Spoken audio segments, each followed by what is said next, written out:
নমস্কাৰ আপোনালোক সকলোকে মোৰ চেনেল এডি ইনফৰমেশ্যন আসামৰ অন্য এটা নতুন ভিডিঅ'লৈ স্বাগতম জনাইছোঁ।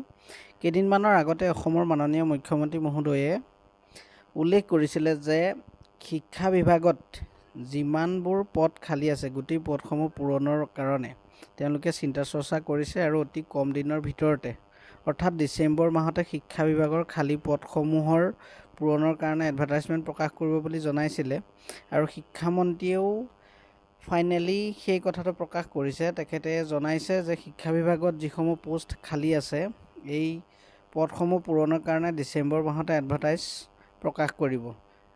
এই পদসমূহৰ ভিতৰত মেইনলি হাইস্কুলৰ থাকিব, হাই ছেকেণ্ডাৰী আৰু LP UPৰো থাকিব তেখেতে জনাইছে।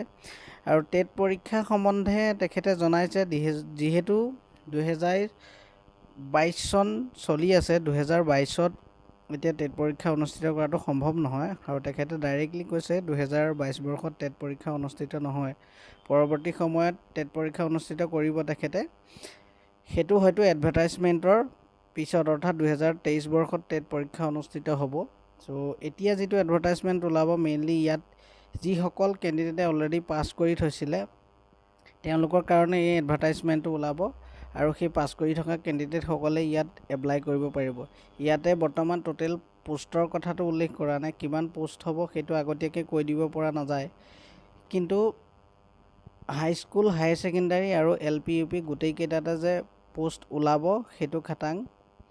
আৰু এই ডিচেম্বৰ মাহতে সেই পদসমূহ পূৰণৰ কাৰণে বিজ্ঞাপন ওলোৱাটো ফাইনেল। চ' যিসকলে অলৰেডি টেট পৰীক্ষা পাছ কৰি আবেদনৰ কাৰণে তেওঁলোকে বাট চাই আছিলে তেওঁলোকৰ কাৰণে ভাল খবৰ, ডিচেম্বৰ মাহতে এডভাৰটাইজমেণ্ট ওলাব। চ' আপোনালোকে সকলোৱে এপ্লাই কৰিব পাৰিব। চ' ভিডিঅ'টো মেইনলি ইমানেই আছিলে।